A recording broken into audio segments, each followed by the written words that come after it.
Raider Nation, what is going on? Eddie Paskal here live at Radio Row, and the Super Bowl in Los Angeles. And thank you for joining us for a special edition, a long overdue edition of Upon Further Review brought to you by Coors Light. Eddie here with my man JT the Brick. And JT, we were talking before, it's about time that we had this conversation, right? Cliff Branch goes in the Hall of Fame last night along with Richard Seymour, who we'll get to as well. But I want to celebrate today, right? I think that you've done such a great job this week of getting people in the right mindset, making them understand the importance of finally getting Cliff into Canton. He is there officially now, a little late for all of our liking. But what does it mean to you, to the organization, to the fan base, for the people that got to watch him, that got to know him, for him to finally get this honor? Well, Eddie, it's a high honor. I mean, this is a day that, as a friend of Cliff, I've been waiting for since I met him. I mean, this was a topic that I had with Cliff many times, to the point where it got so frustrating we stopped talking about it. And then when Cliff passed away suddenly, we all started to galvanize around that topic again and say this has to be a priority. The owner, Mark Davis, did an incredible job on the ground in Canton, talking to other people, the legends like Marcus Allen, Howie Long. When they were back in Canton, from what I heard, they started to get together and tell people, look, this has to happen here. And Cliff should have been in 25, 30 years ago. He had the numbers. It's a shame that he's not here to celebrate it, but his family can celebrate it. Raider Nation can celebrate it. He's one of the greatest Raiders of all time, and now he joins his brothers in the Hall of Fame. Casper, Stabler. You look at guys like Freddie, Art Shell, Gene Upshaw. These are all of his teammates that were in long before him, and now Cliff gets that honor. It's a great day. So a simple question, why did it take this long? I think there was a lot of politics about the wide receivers. I was talking to Howard Balzer about it about 10 minutes ago, and he's a Hall of Fame voter, and he was talking about Torrey Holt has to wait, and Isaac Bruce is in, and there's politics, and then all of a sudden the receivers start to stack up, and then they got 3 or 4 receivers that are on hold, and then there's a first ballot guy that comes in, like a Jerry Rice or whoever it is, and I just think that people forgot Cliff, and then when he wasn't eligible anymore and he had to go on the senior ballot, people just forgot about him, but the Raider fans didn't. The Raider fans plugged away. The Raider fans gave the Hall of Fame a lot of grief on this for a long time, from David Baker, whoever was there at the Hall of Fame. All Raider fans who went for inductions were always talking about Cliff. So I'm going to look at it differently here. I'm going to be really, not glasses half full, glasses overflowing with excitement, just like Coach Flores. And you were part of that process. Yeah. When Coach Flores got in and everybody was complaining about it for 20 years, once he got in and everything settled down, everybody understood the magnitude of the party, the accomplishment, put the negativity behind, and now let's go forward and celebrate Cliff. I agree with you 100%. I think this is a moment of celebration. This is a moment of understanding a life well lived, a career incredibly well played. And I would just have to get this on a more philosophical note. Like, I look at this like, if you're a Hall of Fame player, you're a Hall of Fame player. It doesn't matter if I guess I don't understand the rationale from the Hall of Fame, the voters, whoever it may be, but the political side of it. Like, if the guy's got the numbers, if you can look at him and say, hey, he's a Hall of Famer, why not just do it in a timely manner? Yeah, another guy would be Zach Thomas. I think he's a Hall of Famer, and now I think it's been 8 years, whatever it is, and he keeps waiting and waiting. There's no doubt he's a Hall of Famer and will be a Hall of Famer,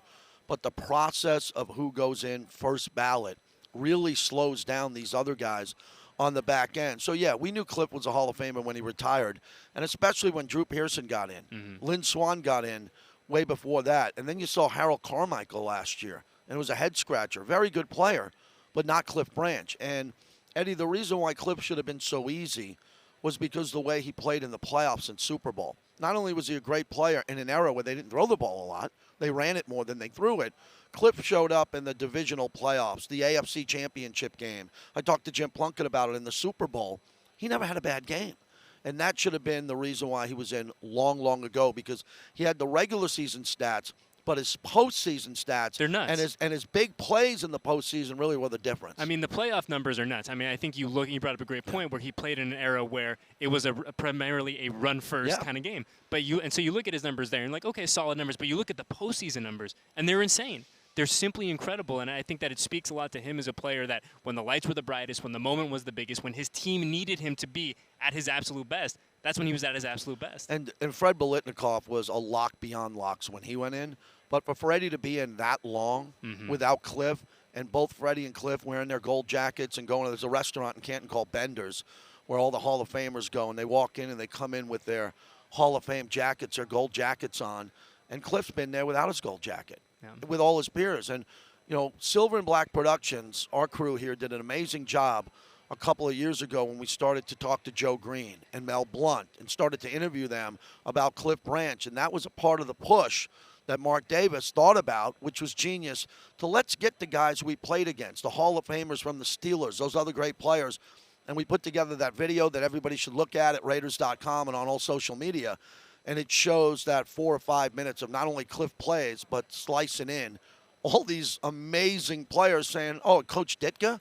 Coach Ditka, oh, yeah, Cliff Branch is a Hall of Famer. That helped out in the end. And I think what's important, too, to remember about Cliff, because let's keep in mind, the folks like us, we never had a chance to see Cliff play. So our vision of Cliff is through all the highlights and hearing the stories from people who did watch him play. But from everything that we understand is the numbers are great. We talked about the postseason.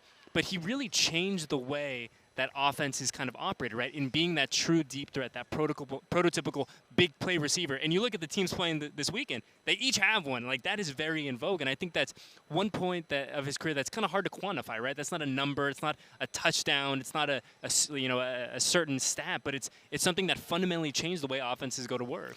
The Raiders have been trying to find another Cliff Branch for a long time. And whoever it is, and again, there's other players that we won't bring up. You go back to Jacoby Ford and other players that they brought in over the last 20, 25 years. People said, well, we finally got that speed guy that can open it up on the outside. I think it's interesting that the Raiders are now in that spot again, right? After the Henry Ruggs issue, now we're looking at how do you get another receiver who can just take two people over with them, a corner and a safety. Speed kills. That's what Cliff did. So Freddie and all those other receivers were able to run these unbelievable routes because Cliff was bringing safety on his side because, Eddie, he got past the corner in 6, 7 yards. He was gone, and because he was a track star at Colorado, could have been an Olympian, there was no one to catch him. So you had to have that high safety over the top there. So when Casper's running routes the other way and Freddie's running out routes the other way, you can see how everyone was open because Cliff was the guy everyone was focused on because once he got by you, there was no way you were going to catch him. A player very much ahead of his time in that regard, Very much right? so. Great point. Very much ahead of his time. There's always been great wide receivers. But if you go back in that era, and I know it really infuriates Raider fans with Lynn Swann, you look at Lynn Swann's numbers and you go, oh, my God. Cliff's numbers are better. How is Lynn Swann in? Because Lynn Swann deserves to be in because he played amazing in the Super Bowl. And you've seen the highlights of him making the tips and going over the Cowboys, America's team. Well, people forgot that Cliff did the same thing. He didn't have the tip ball catches like Lynn Swann did, the acrobatic ones in all the Super Bowls, but he had equally impactful touchdowns in the Super Bowl. And once Swann got in, and Stallworth, and I believe they both deserved to get in. Cliff should have went in right with them. And then it was a traffic jam, Eddie. It was a traffic jam with receivers, and then Cliff was left behind. You know, one thing that we hear all the time, especially the past, 24, 36 months, is we heard the term in terms of the Hall of Fame. We hear the Raiders bias thing. Do you put any credence into that because that era of Raiders football was so good, so productive, so historic and legendary that there's now a fatigue in those guys getting in? Yeah, because it's politics of writers. So the voters, and some of them are really good, and we know guys like Jim Trotter, who we've interviewed, and there's good people in that room. But there's also people with a bias. And Mr. Davis inducted more Hall of Famers than anyone. He's on the Mount Rushmore of Hall of Famers. I think there was a lot of jealousy with him and just a lot of people that saw so many Raiders go in from the 70s and early 80s. They were like, we're done for a while. And that's what happened with the Cowboys, too, and some other teams. But Cowboys were America's team. Was there Raider bias? Absolutely. Ken Stabler went in after he passed away. Cliff Branch is going in after he passed away. And they waited for Tom Flores, who was in a wheelchair, to get in. And when Coach got out of that wheelchair and stood up and the crowd went, it was an incredible moment.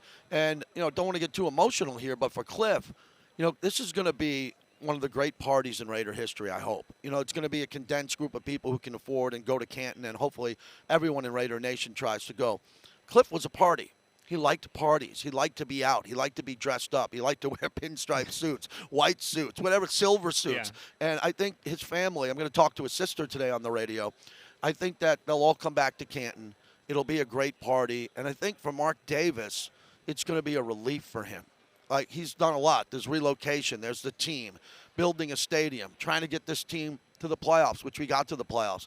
This was a heavy burden on him. It's his best friend. Now think of it. We all have a best friend in life.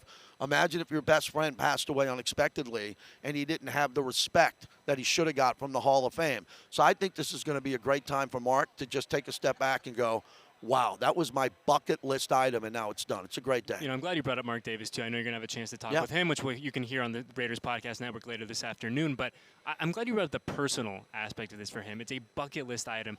I know that it's probably hard for us to physically put ourselves in his headspace, but you have to imagine that there is, like you said, a sense of relief, but this one has to mean a little bit more to him, right? Well, there's been, I would probably say, 1,000 dinners or more that Mark had with Cliff, and trips and all of that. And, you know, the story about when Cliff's house burned down to the ground and he just got out of there with the Super Bowl rings, and Mark was so generous, helping him build back his life again after such a tragedy with all of that. I just know I was able to see that friendship often when I was in the box or on the field, and to see how much joy they both brought to each other. You know, and the other guy I'm going to call today at some point is George Atkinson. Yeah. George has been through a lot. That's his guy. And George has been through a lot over the last 5 years, and I can't imagine the mood that George Atkinson is in. George and Cliff were thick as thieves. Those guys ran Oakland when we were in London. They went to Amsterdam. They went around Europe together. And there's another guy, George Atkinson, one of the great Raider players of all time, not in the Hall of Fame. Eric Allen, who we work with, great player. I talked to him last night.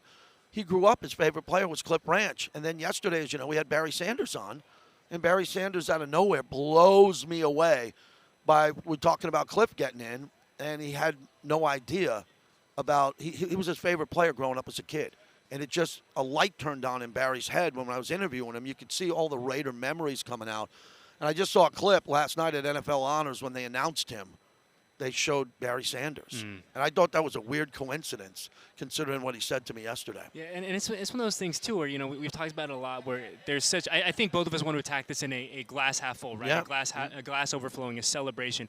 But there's also, to me, an inherent sadness that Cliff doesn't get to have this moment, that Stabler didn't have this moment. Thankfully, Coach was able to have his moment and get out of the chair and do all that. But it just – there's part of it that – it doesn't necessarily sit right. You know what I mean? It doesn't. And again, I know how you feel and everyone feels in the Raider Nation. It doesn't sit well, but everyone's got to get over it now. Everyone's got to get into this party mode. Everyone's got to figure out how to celebrate Cliff. Everyone's now got to go buy a new Cliff jersey or a T-shirt, a Canton, Ohio T-shirt, and just find their way out to Canton and celebrate for him. Imagine if Cliff was there, how great the party would be. Well, the party then can't have a drop-off now. The party's got to be that much more fun to keep the energy at Cliff. Yeah, I got to go from the pregame to the real thing, Absolutely. right? And speaking of, though, excitement, Richard Seymour also into the Hall of Fame last night, and we spoke to him after the ceremony, and he was very gracious, and he had some really kind words about Cliff, saying how special it was for him to go in with another member of the Silver and Black. But Richard, a little before my time, his last year here was right before I started. So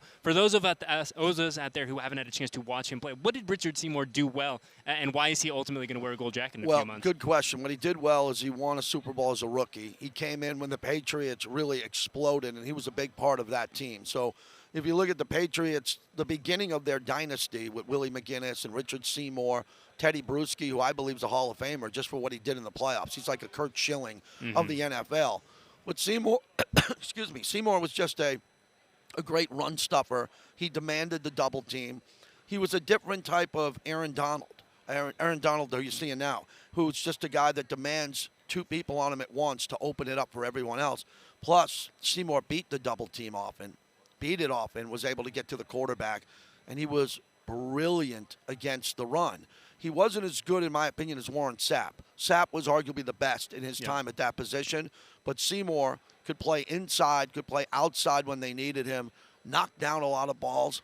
And he's in the Hall of Fame because of the Patriot dynasty and the fact that he was a building block for the run of 7 Super Bowls eventually for Tom Brady. You know, and talking to Richard last night, he's obviously a man and very much in demand, but I thought it was really interesting and I think very telling. He was so gracious, and he went out of his way to thank Mr. Davis for bringing him from New England to Oakland. And he had very fond memories of the fans, and he talks about the black hole and how there was something special for playing there kind of on the back nine of his career. Yeah, he was in a weird time with the Raiders where the team was struggling, and you know, a lot of people thought that the Raiders overpaid and got him on the back end of his career, and there was probably some truth to that. He wasn't in his prime anymore. But players, look, remember Justin Tuck when he came here? Yeah, great example. And I thought, again, I keep going back to Warren Sapp. Warren Sapp played very well as a Raider. If you look back at those seasons, the Raiders weren't playing well. Warren Sapp brought it hard on every play. So the Raiders had Warren Sapp. They had Richard Seymour, Justin Tuck, and a lot of guys on the back end of their career, and that's okay. And the back end of guys' careers, they still want to play. They just don't want to go and retire when they have 2 or 3 years left. And it was good that Richard Seymour played with the Raiders. His name will go in Allegiant Stadium on the wall. Once a Raider, always a Raider. So real happy for him. So now that we've got Seymour and we've got Cliff in, I think two guys you need to check the box on for sure. Who's next? I mean, who are the guys now that we kind of think are like, okay, let's get our mind into who deserves to be in that very exclusive club up next? We're both big Jim Plunkett guys. Yeah. Oh, right? yeah. So I always throw Jim. But if you look at it for dominance, it's definitely Lester Hayes. Lester Hayes should be a lock. He should have been in 25 years ago. He was the most dominant corner to play the game, period, for 7 or 8 years. The numbers back it up. The Super Bowls back it up. He's another guy lost. And every time I talk to him about it, and I talk to Raider legends, that's the first guy they say. Why is Lester not in there? So hopefully we can see the same thing that we saw with Cliff. Now that Cliff's in, there's kind of a push to Lester. But it'll be hard. The game's changing. But remember, Eddie, Lester, Cliff, they all had one thing in common. Those two especially, they dominated. To be a Hall of Famer is one thing. You got to be great over a long period of time. But to dominate for a portion of your career, that's why Lester should have been in a long time ago. So I hope it's him. Yeah, I mean, I think Plunk is another great name too. Like, I would love to see Plunk in there for not only what he was able to do on the football field, but for the kind of revolution, what he was able to do kind of off the field and what he represented to so many people during his time playing, but then also now that people have had a chance to look back and reflect on what he did. Absolutely. I think he 100% deserves a gold jacket. You can't tell the story about the NFL without Jim Plunkett. Yeah. And we know that. And Jim deserves this too. I would hate 20 years from now to hear Jim Plunkett's getting in and to sit here and go, what was that? I mean, Jim Plunkett is not going to get in because of his stats in the regular season. He is not a Hall of Famer with regular season stats. But if you add what he did in the postseason and you magnify it, which the Hall of Fame should, Plunkett should be in. And a cliche Hall of Fame person too. Hall of Fame person, 100%, 100%. Best.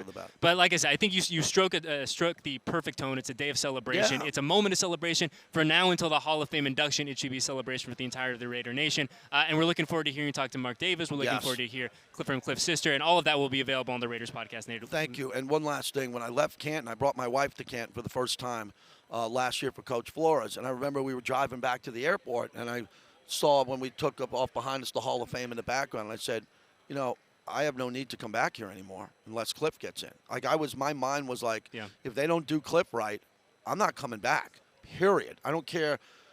Charles got in, which was great. If he was going to get in 2 years, of course I would have went back. But you had Charles and Coach together.